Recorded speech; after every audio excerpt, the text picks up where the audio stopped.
साथियों, जैसा कि आप सभी जानते हैं आज 5 जून है, पर्यावरण दिवस है और इस उपलक्ष्य में आज नरेंद्र भूषण जी और उनकी टीम द्वारा 36 पेड़ों का जो है पौधारोपण किया गया है यहाँ पे। और नरेंद्र जी से बात करते हैं और जानेंगे उनके विचार कि आज पर्यावरण दिवस को लेकर क्या सोचते हैं।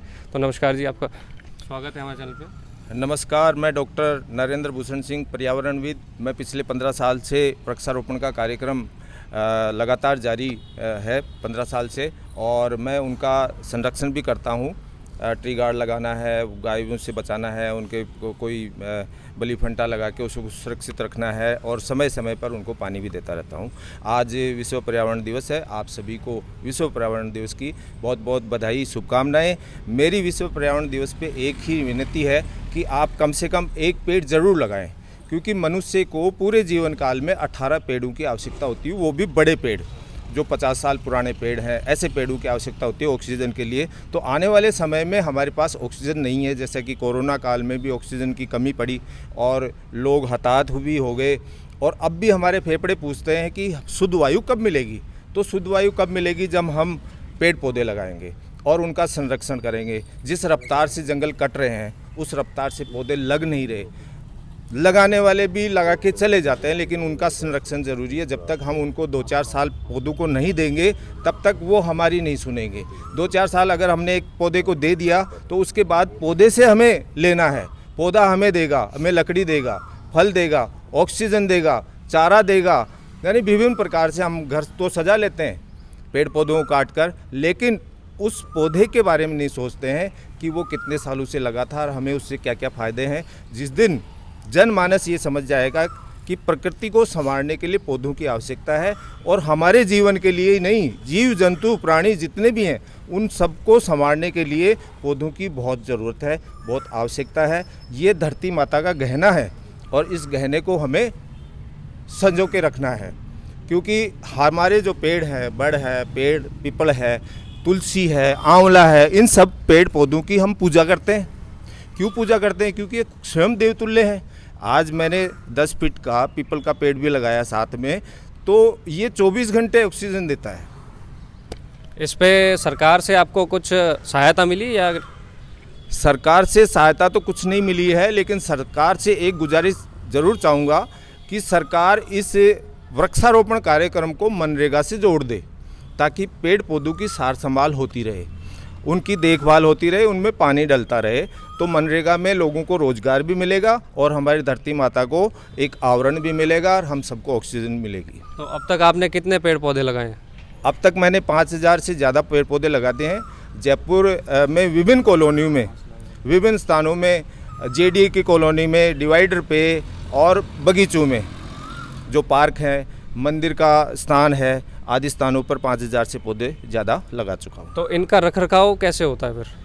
रखरखाव जो मेरे साथी लोग आपको दिख रहे हैं, ये समय समय पर सहयोग करते हैं रखरखाव के बारे में, पानी के बारे में। और मैं ज़्यादातर उन स्थानों पर पौधे लगाता हूँ जहाँ पर वहाँ के लोकल जो लोग हैं वो उससे जुड़ाव रखें और वो उनको पानी दें, ताकि पौधे की देख रेख हो जाए। दूर दराज क्षेत्रों में हम पौधे लगा देंगे, फिर उनकी कोई देखभाल नहीं करेगा, तो फिर पौधा लगाया नहीं लगाया बराबर है। तो ऐसी जगह पर लगाता हूँ जहाँ पर देख रेख हो। गर्मियों में परिंदे लगाना है, जानवरों के लिए दाना पानी है, गौ माता के लिए चारा है, वो भी समय समय पर होता रहता है। ऐसा है दीन दुखी को कपड़े और खाना भी मुहैया करवाया जाता है। तो ऐसे स्थानों पर ध्यान रखा जाता है। मैं इस काम को करते करते ये देखता रहता हूँ कि मुझे अब पौधे कहाँ लगाने हैं, कहाँ पे इनकी देखभाल हो सकती है। तो और जो बाकी आम जन जो हैं उनसे क्या गुजारिश करते हैं आप? आम जन से मेरी अपेक्षा यही है कि पौधों को संरक्षित करें। अगर आप नहीं लगा सकते हैं तो कम से कम उसको सुरक्षा प्रदान करें, अपने पास में है। आते जाते 1 गिलास अगर पानी का रोज़ाना आप उसमें डाल दें तो पौधा अपने आप पल जाएगा। कोई जीव जंतु उसको तोड़ रहा है या इधर उधर डावाडोल हो रहा है पेड़, उसको बचा लें, इतनी सी गुजारिश है। तो ये थे हमारे साथ पर्यावरणविद नरेंद्र भूषण जी। आपने इनके विचार जाने, और अगर आपको ये सराहनीय लगा तो इस वीडियो को ज़्यादा से ज़्यादा लोगों तक पहुंचाएं, लाइक शेयर सब्सक्राइब करके। तो यहाँ पे अभी हमारे साथ मौजूद हैं आरएलपी महिला प्रेसिडेंट स्पर्धा चौधरी। हम उनसे जानेंगे उनके विचार आज पर्यावरण दिवस को लेकर क्या विचार है। नमस्कार मैडम। नमस्कार जी, बाबा बिलाट जी, कैसे हैं आप? मैं ठीक हूँ मैम, आप बताइए। बिल्कुल बढ़िया। आज पर्यावरण दिवस है, तो इस उपलक्ष्य में आप क्या मैसेज देना चाहेंगे? देखिए, सबसे पहले मैं मेरी तरफ से और जो हमारा संगठन है उसकी तरफ से पूरे राजस्थान के प्रदेशवासियों को पर्यावरण दिवस की हार्दिक शुभकामनाएं प्रेषित करती हूँ। और जैसा कि आप भी इस मौके पे मौजूद थे, जो हमारे पर्यावरणविद है डॉक्टर नरेंद्र भूषण जी, उनके नेतृत्व में हम सभी ने आज सैकड़ों की तादाद में वृक्षारोपण का कार्यक्रम आयोजित किया। और मैं कहना चाहूँगी युवा पीढ़ी को, जो आज भौतिकता और विलासिता के पीछे भाग रही है, कि पर्यावरण जो है वो हमारे वृक्ष हैं, हमारा ऑक्सीजन है।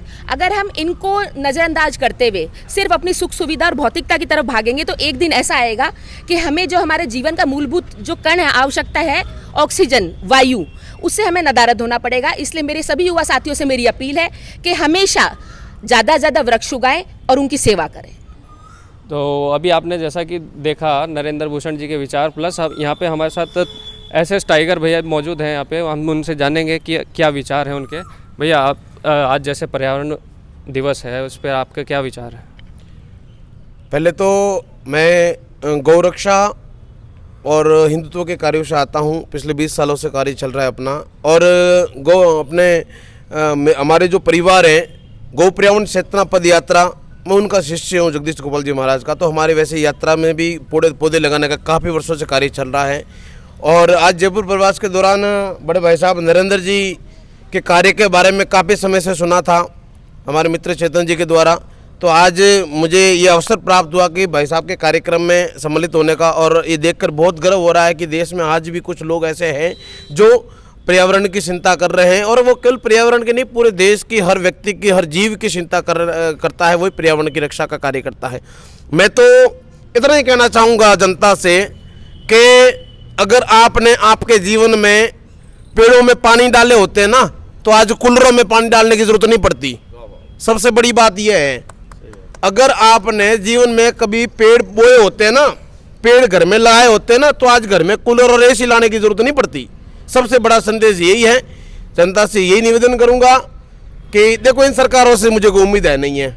क्लियर बात बोलता हूं मैं, इन सरकारों से किसी को उम्मीद है नहीं है, क्योंकि ये अंधे मंत्री, गूंगे नेता, अपंग सारे अधिकारी है। समझ रहे हो मेरी बात? अंधे मंत्री, गूंगे नेता, अपंग सारे अधिकारी है।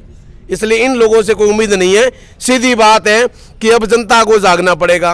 बात केवल पर्यावरण की नहीं है, हमें पर्यावरण को बचाना है, हमें राष्ट्र को बचाना है, हमें धर्म को बचाना है, और धर्म की मूल जड़ गाय को बचाना है। ये सारे के सारे हमारे सनातन धर्म के स्तंभ है, और जब तक सनातन धर्म के स्तंभ नहीं बचेंगे तब तक धर्म नहीं बचेगा। इसलिए देश की जनताओं से, बुजुर्गों से, माताओं से, बहनों से, इसमें ऐसा नहीं है कि वो उसका अध्यक्ष है वो आगे आए, ये नहीं। हर व्यक्ति को किसी न किसी रूप से आगे आकर धर्म की रक्षा के लिए, पर्यावरण की रक्षा के लिए आगे आना पड़ेगा। जरूरी थोड़ी है कि किसी समूह में जाओ। अरे खुद लाओ, पेड़ बहुत मिलते हैं, अपने घर के आसपास लगाओ, अपने खेतों में लगाओ, जहाँ के भी लगाओ। ऑक्सीजन कोई धर्म देखकर नहीं देता। मैं आपको एक चीज बता दूं कि आज भाई साहब ने इनकी टीम के द्वारा यहाँ पीपल का पेड़ लगाया है, या फिर ये सामने वाला पीपल का पेड़ है, बड़ का पेड़ है, क्या कोई भी पेड़ ऑक्सीजन हिंदू, मुस्लिम, सिख, ईसाई धर्म देखकर देता है क्या? तो उसमें धर्म की बात नहीं है। मैं तो एक ही कह रहा हूँ कि सारे लोग, हालांकि मैं जो सनातन धर्म के विरोधी है उनका मैं विरोधी हूं, परंतु मैं सभी से ये अनुरोध करूंगा कि सारे लोग ये जो वृक्षारोपण है इसमें सारे लोग सहभागी बने, क्योंकि ये तो सबके लिए ऑक्सीजन देता है। तो अब तक आपने टोटल कितने पौधारोपण किए? देखिए, इसके ऊपर विशेष फोकस तो मैं नहीं कहूँगा, क्योंकि मेरा विषय थोड़ा अलग है। फिर भी मेरा ऐसा कोई जन्मदिन नहीं गया। जन्मदिन के दिन वृक्षारोपण करते हैं, और समय समय पर जहाँ भी वृक्षारोपण का कार्यक्रम होता है वहाँ सहभागी बनते हैं, हम अपना योगदान देते हैं। जहाँ ब्लड डोनेशन की बात आती है वहाँ पर योगदान देते हैं। मगर कहीं पर भी कोई भी ऐसा सामाजिक कार्य हो, वहाँ पर हमारी टीम जो गौरक्षा commando force team SS tiger आगे रहती है, और मैं भी आगे रहता हूँ। विष्णु जी मौजूद हैं जो कि समाज सेवी हैं, उनसे विचार जानते हैं। सर, आपका स्वागत है हमारे चैनल पे। सर, मैं तो इतना ही कहना चाहता हूँ, 5 जून है, पर्यावरण दिवस है। पर्यावरण दिवस पे सभी यदि अपने मन में ठान लें कि हर व्यक्ति को एक पेड़ लगाना है और उसकी केयर करनी है, तो मेरे को नहीं लगता कि ये कोरोना और ये बीमारियां आएगी कभी। ठीक है। और सेकंड क्या है कि जितनी फैक्ट्रियां बढ़ रही है और पेड़ कम हो रहे हैं, तो आप है ना, आप नेचुरल हवा को तो आप एक्सेप्ट ही नहीं कर सकते। तो आप इससे अच्छा है कि आप एक एक पेड़ लगाएं, एसी की ज़रूरत नहीं पड़ेगी, कूलर की ज़रूरत नहीं पड़ेगी आपको, आप ठंडी हवा खाएं। आज भी लोग सिटी से गाँव में जाते हैं, गाँव में जाके अपना फार्म हाउस बनाते हैं, फार्म हाउस बना के वहाँ पर ये करते हैं कि आप पेड़ लगा रहे हैं। तो आप वो जो 20-50-100 पेड़ अपने फार्म हाउस पे लगा रहे हो, उससे अच्छा ये है कि आप सिटी में जहाँ पर प्रदूषण है, जहाँ पर फैक्ट्री एरिया है, वहाँ पर पेड़ लगाएं। आप सब आपस में मिलकर यूनिटी से बनाएं। आज मैं नरेंद्र भूषण जी को, पूरी टीम को शुभकामनाएं देता हूं कि आपने मुझे बुलाया। आप रात से पेड़ लगा रहे हैं, रात को हमसे 1:30-2 बजे तक आपने पेड़ लगाए, 35-40 पेड़ रात को लगाएं। आप नरेंद्र भूषण जी ने 5000 पेड़ आज तक लगा दिए, 15-20 सालों से सेवा कर रहे हैं। तो पूरी टीम को हार्दिक शुभकामनाएं देता हूं। आप आगे निरंतर करते रहें, हम भी आपके साथ जुड़ें, आगे टीम भी जुड़ेगी। आज रैली बनी है, कल रेला भी बनेगा। पर इतना ही कहना चाहूँगा कि हर व्यक्ति को इन चीज़ों से सबक लेना चाहिए। नरेंद्र भूषण जी से, आज मैं आपको सच बताऊं कि नरेंद्र भूषण जी से हर व्यक्ति को शिक्षा लेनी चाहिए कि नहीं यार, हमें पेड़ लगाना है, हमें आने वाले टाइम में हमारी पीढ़ियों की रक्षा करनी है। हमारी पीढ़ियां सुरक्षित कैसे रहेगी? आज हम पेड़ लगाएं तभी तो उनको हवा मिलेगी। तो आप आने वाली पीढ़ियों के लिए, अपने बच्चों के लिए, अपने आने वाली पीढ़ियों के लिए आप हमेशा केयरफुल रहें। बस इतना ही कहना चाहूँगा। आपको हार्दिक शुभकामनाएं। और अंत में हम टीम दी बाबा बिलाट की तरफ से भी नरेंद्र भूषण जी को भी बधाई देना चाहेंगे। साथ ही हमारे साथ भूरिया जी मौजूद हैं आरएलडी से। सर साहब को नमस्कार। नमस्कार। स्वागत है हमारे चैनल पे। प्लस आज पर्यावरण दिवस पे आपके क्या विचार हैं? थोड़ा मैं परिचय करा दूं। मैं रामगोपाल भूरिया, मंडावा जिला झुंझुनू से रहने वाला हूं। अभी चीफ मैनेजर मेटलर्जी से रिटायर होकर के लॉरेंस लेन सिरसी रोड पर रह रहा हूं। डॉक्टर साहब से हम लोग हमारे एक जन अधिकार सेवा संस्था जास बना रखा है। मैं उसका जयपुर जिले का अध्यक्ष भी हूँ और राष्ट्रीय लोकदल में मैं जयपुर और झुंझुनू जिले का अध्यक्ष हूँ।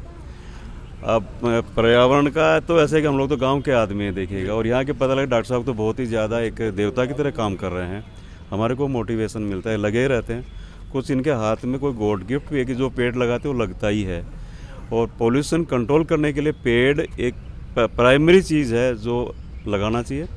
उसके अलावा पोल्यूशन कंट्रोल के लिए अपने जहाँ भी आसपास में पत्तियाँ नहीं तोड़ें, जहाँ भी है किसी चीज़ पत्ती वो नहीं तोड़ें। और व्हीकल का यूज़ कम से कम करें, जितना उसके पैदल चलें। एसी है तो उसका कम से कम काम में लें, कूलर है तो कम से मतलब जो हीटिंग जो है वो हीटिंग के जो है स्रोत हैं उनको मिनिमाइज़ करें। तेल का यूज़ है, फ्यूल का यूज़ है, कम से कम करें तो पोल्यूशन कंट्रोल हो जाएगा। आप लोगों ने यहाँ मौका दिया, डॉक्टर साहब ने देखे करते रहते हैं। हमारे जितने भी होता है हम कोशिश करते हैं। और बहुत बहुत धन्यवाद आपके चैनल का, और आगे हम करते रहेंगे।